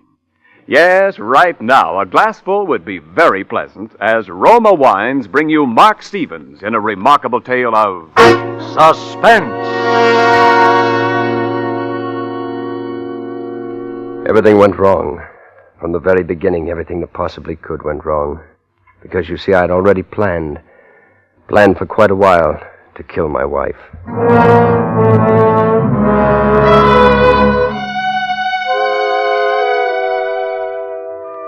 The first thing was the doors, and that's funny, too, because that was the thing that had impressed me the most about the new place, the doors.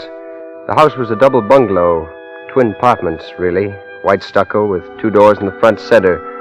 The doors were exactly alike, made of modern yellow wood, studded with nails.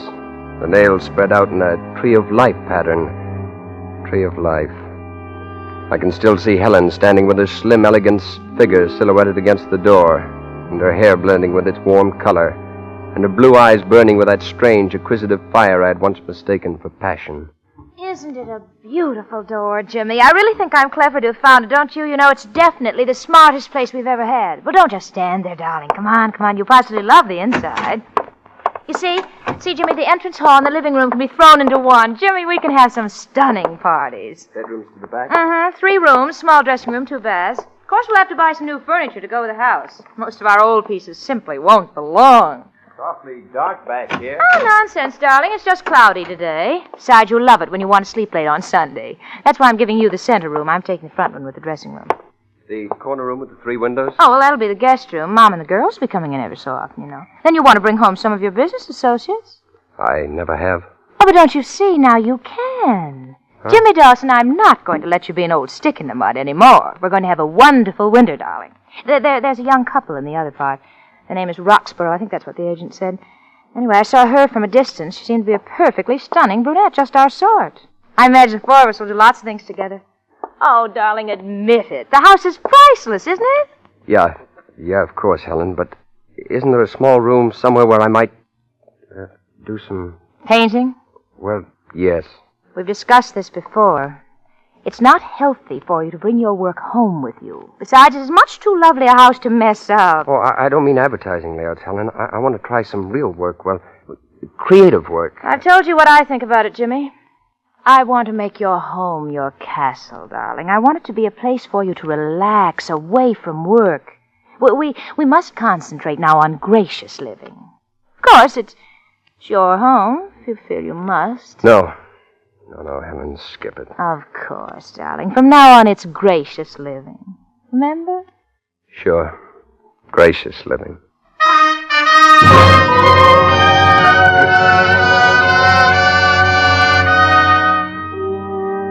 I'd already begun to make some plans for Helen, for killing Helen, that is, when we moved into the new house 2 weeks later. I rode the Interurban to work that day and left the car with Helen. She said she needed it to move some of our smaller, more breakable treasures. I offered to stay and help her with the moving, but Helen said I'd be in the way. I ate dinner in town and rode the Interurban back, walked the 7 blocks to my new home. I hated it more with each step I took. When I got there, the shades were down. The lights were out on both sides, which meant Helen was out again. I stood outside for a while, not wanting to go in. Finally, I started up the steps, but the doors made me pause. I suddenly realized I didn't know which was my door. I felt like a fool. Suppose I were to go barging in on the Roxboroughs, or whatever their name was. Certainly they'd think I was a fool. All I could do was choose one of the doors. I was just fumbling at the lock with my key when when the door opened from the inside. I couldn't see the man who opened it very well, but I could see the gun he held in his hand. It was the biggest gun I've ever seen in my life. Come in. Why, Come in. After he closed the door, the man with the gun switched on the lights. Hey, what? And I saw the other one. He was big, with a lot of black hair and an angry face. He had a gun, too. Kept fooling with it, spinning the cylinder. He was standing in front of the couch trying to hide something lying there covered with an overcoat. But I knew what it was. I saw the hand trailing down on the floor. A woman's hand. And just who are you? You heard him. Who are you? Is that my wife? So you're Roxborough, huh? You're supposed to be halfway to Chicago by now. Roxborough. Well. Cute, ain't he? Curly hair and everything. Real cute. Look, I made a mistake. You see that... What do you know about that? He thinks he made a mistake, Rico. What kind of mistake you think you made, Curly? What kind of a mistake? You fix this thing all up with our boss, the day, the time, the alibi, the works, and then you walk in right in the middle of it. Oh, you made a mistake, all right, Curly. The biggest mistake you ever made in your life. Maybe the last, too, huh, Rico?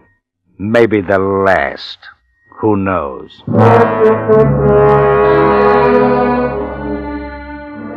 For a minute, they both just stood and looked at me. Oh, I'd made a mistake, all right. Here I'd gone and stumbled in on a job being done by a couple of hired killers. The job of killing his wife for Roxborough, my neighbor Roxborough. And they thought I was Roxborough. Even that wasn't the worst. As long as they thought I was Roxborough, though, I might be able to make a deal. But if they ever found out I wasn't Roxborough, the end of the line, I had to be Roxborough. Any last words, Curly? Now, wait a minute. Honest, I made a mistake. You said that. We don't like those kind of mistakes in our business. You can see how that would be, can't you? But listen, if it wasn't a mistake, why else would I come home right when... Oh, you can say it. It don't matter now. Right when we're knocking off your wife. Huh, Curly? I bet you I know. I bet she likes to play hero, huh, Rico? Hero? Sure. You come home, you find burglars. That's us. And we just knocked off your wife, so you knock us off. You're a hero. Get it? You ought to be in Hollywood, Bud, where they pay for that stuff. Only you better tell Curly that I ain't making it up. Because a poor guy tried that on us once, Curly. The poor guy. But I couldn't have meant anything like that. I don't even have a gun. I haven't even got a jackknife. Listen, we can make some kind of a deal. There's a rod in the desk. Maybe you figured on using that. Huh, Curly? Hey, wait a minute, Rico, wait a minute. Curly here said something about a deal. I don't like deals. The boss don't like deals. I like the other way. It's cleaner all around. Turn around, Curly. No, wait a minute. Relax. I just want to frisk you. This time.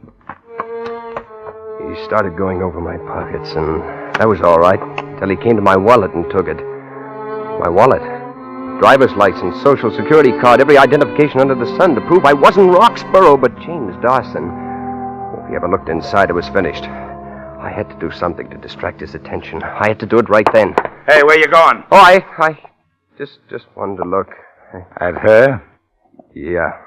Maybe Curly thinks we don't know our jobs, huh, Max? Go ahead. Take a look. Take a good look. Might be somebody you know. I walked over to the couch. I lifted the coat off her face. I looked. I put the coat back again. I felt sick.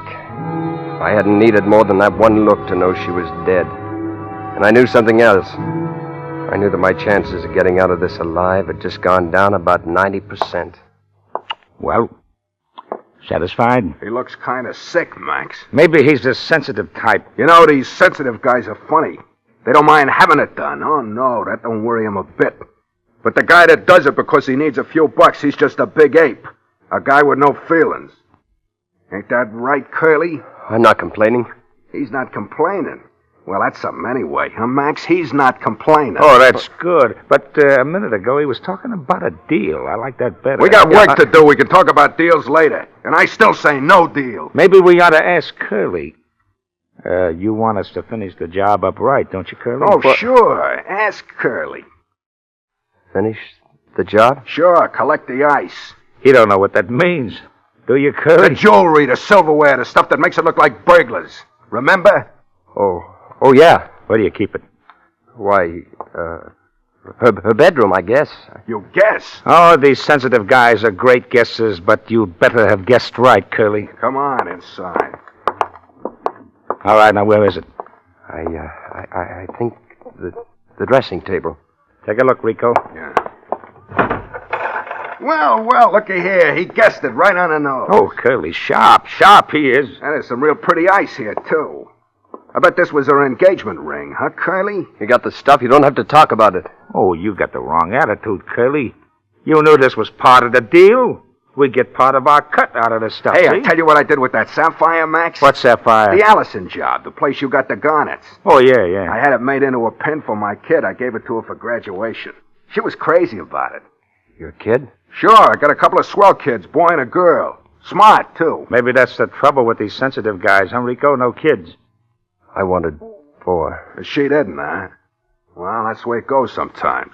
I bet she'd have figured it a little different if she'd have known how it was going to turn out for her. Huh, Curly? Yeah, maybe she would. All right, now listen. We got work to do, the rest of the house. Now, about that deal. Never mind the deal. What are we going to do with him while we're working? I'd leave him in here. You wouldn't try to holler or anything like that, would you, Curly? Oh, no, I won't. There, you see, I told you. He's sharp. He's going to think over the deal while we're gone. I tell you I don't like it. How do you know? You haven't heard it. Oh. Now, listen, Curly. There's 2 ways. The first is Rico's way, quick and clean, you know what I mean? Yeah, I know. The other way, you pay us $5,000. But I haven't got $5,000. With a setup like this, with the business you got, you can raise it, and you're better, too. I still like my way better. You see what I mean, Curly? Think it over. Come on, Rico. Maybe I better stay here and watch him. If you watch him, who's going to watch me? I see what you mean. And don't try nothing funny, Curly. Because I still like my way better.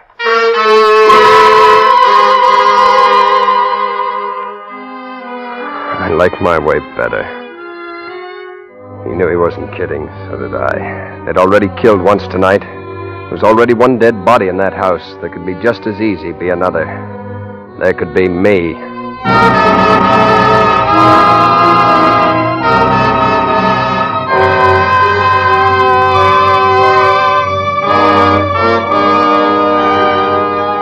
For Suspense, Roma Wines are bringing you Mark Stevens in Tree of Life. Roma Wines' presentation tonight in radio's outstanding theater of thrills, Suspense.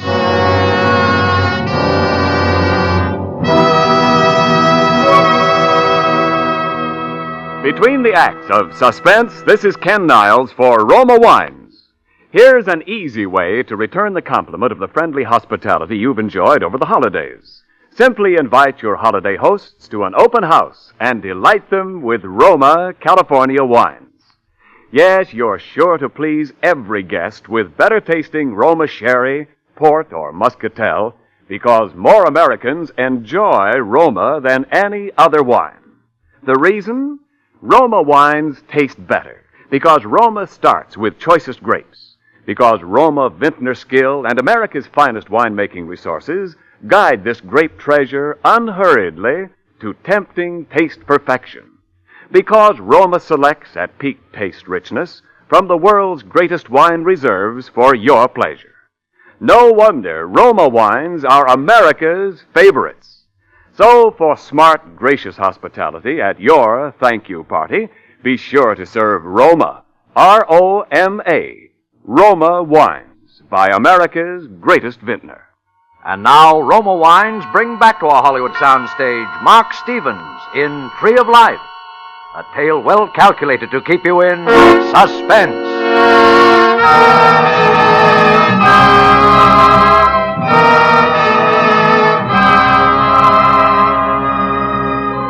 So there I sat, waiting, locked in a bedroom by a couple of hired killers while I ransacked the house for loot. All because I'd just moved into a 2-family house with 2 front doors that had that Tree of Life design on each one, exactly alike. All because these gunmen thought I was my neighbor Roxborough, who had hired them to kill his wife. Well, they'd done their best, all right. There was the dead body on the couch in the front room right now. That was why I had to make a deal, somehow. A dead body. And more than that, if I did manage to put it over, I had to have money to get away. Because I knew I had to go away, far away, for a long time. They had my wallet. There was just the off chance there might be some in the room here somewhere. She must have had money. I started going over the room with a fine tooth comb, the closet, inside of shoes, hat boxes, under the mattress, any place and every place that a woman might be liable to hide money. In the bottom bureau drawer, I found a leather pocketbook. It had 2 affectionate notes from some guy named Steve, and that was all. I gave up. I went back to sit down in front of the dressing table again. I knocked something on the floor. It was a powder box, one of those musical things that keeps playing some gimmick tune over and over until they run down. There was powder in little heaps spilled on the floor. There was something else. Buried in all that powder is what I'd been looking for. A roll of bills. Nearly $400. I just had about time to put the stuff in my pocket when I heard the 2 gunmen galloping down the hall. What do you think you're doing in there? Hold it, Rico. Huh? All right, what's the idea? I just a little nervous, I guess. I knocked that thing on the floor, see? Well, put it back together again. Sure. What do you know? He's nervous. What are you nervous about, Curly? My wife's got one of them things, too. Made me get it for her last Christmas. Did it make you nervous like Curly? Curly ain't nervous about that. You got a way to get that $5,000, Curly? I can't get the cash right away. Well, maybe we could take a note, huh, Rico? Huh? Oh, yeah, note. Sure, maybe we could. Come on, Curly. You're going to come out here and write us a nice little note. All right. Now, sit down there at the desk. Make yourself real comfortable. Maybe you better tell him how the note should go. Oh, yeah. Maybe I should. Now, Curly, all you got to do is write us a nice little note telling how you killed your wife. How I killed my wife? He don't think he did kill his wife. Maybe he thinks we did. But if I did that, you could blackmail me. You could keep blackmailing me. Hey, you see, I told you it was sharp. You know, this thing has got to be said right, so one can believe it. Right, Curly? Yeah, that's right. That's right. Now, you're going to sit right down there and write how you and your wife was always getting in your hair, you know. You was always having fights, and finally, you had a real big one tonight, and you hit her over the head with a bottle. Only you hit her a little too hard, see? Is that how she... You don't think we use these things unless we have to, do you? Too noisy. We don't want to cause you no trouble, understand, Curly? We just want to be sure you do raise that $5,000, see? Yeah, I see, but... Well, if it came to a showdown, how would you explain the note? Very sharp, very sharp. You see what I mean, Rico? Curly wants to know, if we turn him in, how do we tell the cops we got the note? Easy. We make a deal with a guy who's got to take a rap for burglary anyway. Says he burgled this place, too, and found the note. We bought it from him. Get it? I get it. Then start writing. For a minute, I sat there thinking. I wasn't too worried about the handwriting. The chances that Roxborough had been fool enough to write anything in his own hand that these mugs had ever seen was pretty slim. And it couldn't do me any harm, writing a confession in another man's name. So I began to write. And I stopped thinking about Roxborough and his wife. Began thinking about Helen and 5 wasted years. The opportunities missed, the friends lost, the time gone down the drain. All because of Helen and what she thought was gracious living. Gracious living. When I got through it was a pretty good note. Let me see it. Uh-huh. Okay. It almost sounds like you meant it, Curly. I did. Okay. Sign it. Huh? I said sign it. Sign it? I couldn't sign it. I didn't know Roxborough's first name.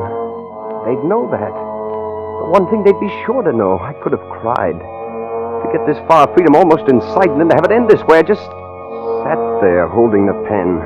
What's the matter? Cold feet? Yeah, maybe.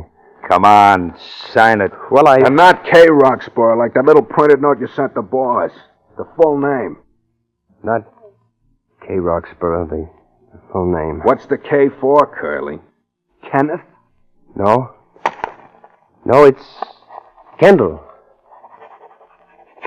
Is that all? No, that's not all. Oh, no, the $5,000. That's the idea. That's my shop boy to $5,000. Well, I don't know where I can lay my hands on that much cash tonight. Well, cash was sort of what we had in mind, Curly. I could write you a check. No checks. Hey, wait a minute. I think he's got something there. Yeah, he could date it ahead. He could say he gave it to his wife for a mink coat or something, and it was stolen by them nasty burglars. You could think up something, couldn't you, Curly? You better. Why can't we get the cash from him tomorrow? Because Curly's got to be in Chicago tonight for sure. If the cops nab him for this job, what good is that little note he just wrote us, huh? Oh, yeah. Okay, Curly, write a check. Sure. To, cash. Yeah. 5,000. Kendall, Roxborough. Okay. Now we're going to do you a favor, Curly. We're going to take you down and put you on that next train to Chicago. How do we know we won't take a pounder and never come back? And leave this nice business of his? Oh, Curly wouldn't do that, would you, Curly? No, of course not. Okay, then let's go. I don't like sticking around here with that. She can't hurt you. She can't hurt nobody. Even Curly, if he's smart.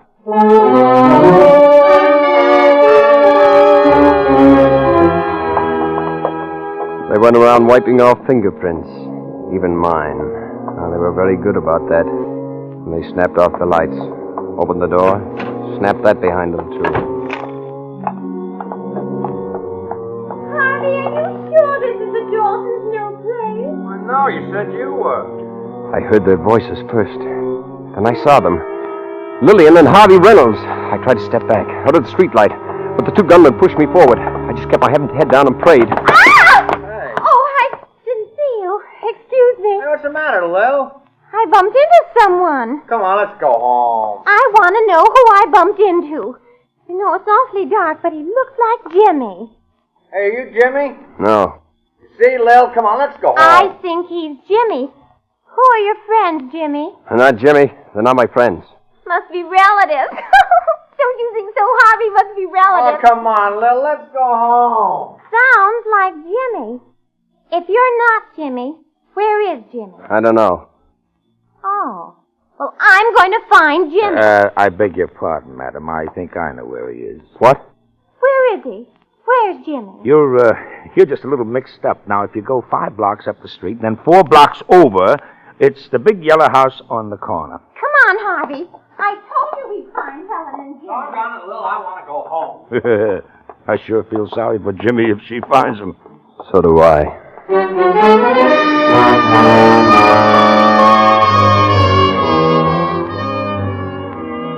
We drove down the station, found that the next train for Chicago was in about 45 minutes. One of them went in with me while I got my ticket. Then we just stood out there in the darkness on the platform and waited. When the train finally pulled in, they walked me down to my car and stood there with me in the vestibule until the train was ready to pull out. Take it easy now, Curly. And about that check, It better be good. Yeah, because if it ain't, we'll be waiting for you when you come back.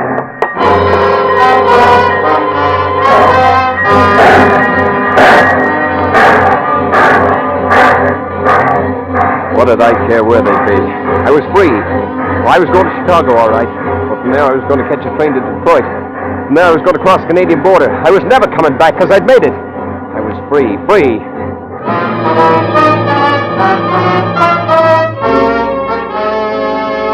I got into Chicago, all right, and I got a train for Detroit last night.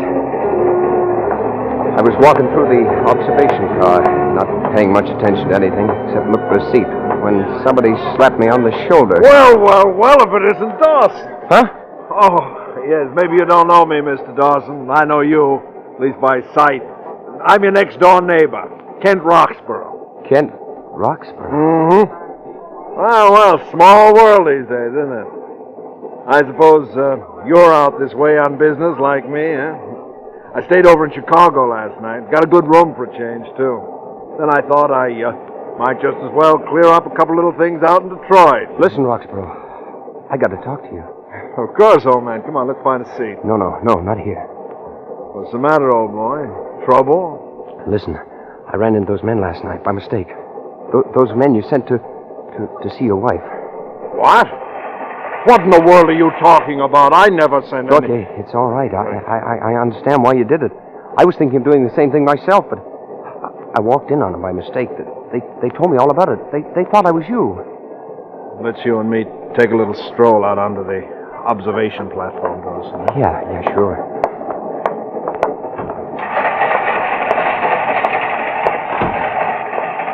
No. What's all this, Dawson? I tell you, it was a mistake. The doors, they're exactly alike. Yeah, I remember. I walked in. They thought I was you. They'd already done it. They thought I'd come back to double-cross them. So they made me sign a confession that I'd done it in your name. Confession? Oh, it's all right. It's in my handwriting, not yours. I even got your first name wrong. I had to write them a check, too. $5,000. You say they'd done it. You know that. Yeah, I saw her. So I'm going away. Canada. I'm never coming back. Yeah. You're going away, all right, Dawson.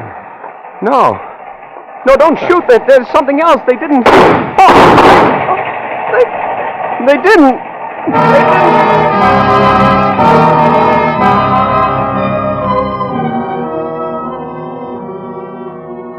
They found me beside the tracks this morning. They say I may live until tonight, maybe even a little longer. I guess I can't blame him. The cops picked him up. He'll get his. So will those two hired killers.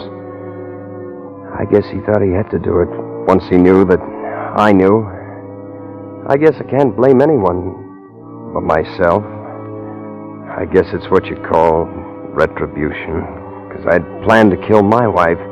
I'd have done it, too, I guess. But what he didn't give me time to tell him was that it wasn't me that got the wrong door. It was the gunman. It wasn't me that got into his house. It was the gunman that got into mine. It wasn't his wife they killed. It was mine. Gracious living, Helen had always talked about it. Now Gracious dying. I guess that's what you'd call it. Retribution.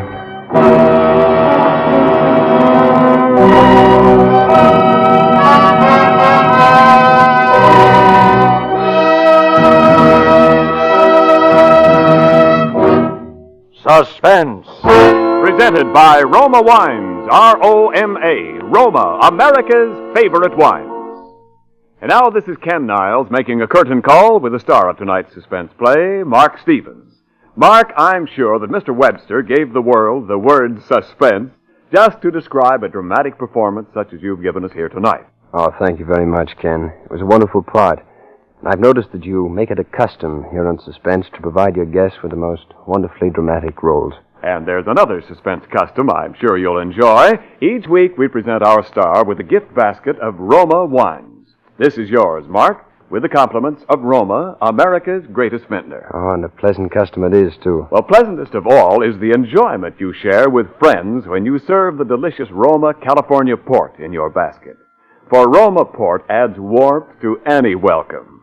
Roma port is the favorite of millions for evening entertaining. And Roma port is so easy to serve. All you do is pour, and hospitality reigns. Oh, it sounds like Roma port is a host's best friend. Indeed it is, Mark. And Roma port tastes so good. In fact, all Roma wines are famous for better taste. And here's the reason. Roma vintners, with ancient skill and America's finest winemaking resources, guide the rich treasure of choicest grapes to tempting taste perfection. Then, at peak taste richness, Roma selects from the world's greatest reserves of fine wines for your pleasure. No wonder more Americans enjoy Roma than any other wine. Well, the popularity of Roma wine speaks for itself, Ken. And thank you very much, and good night.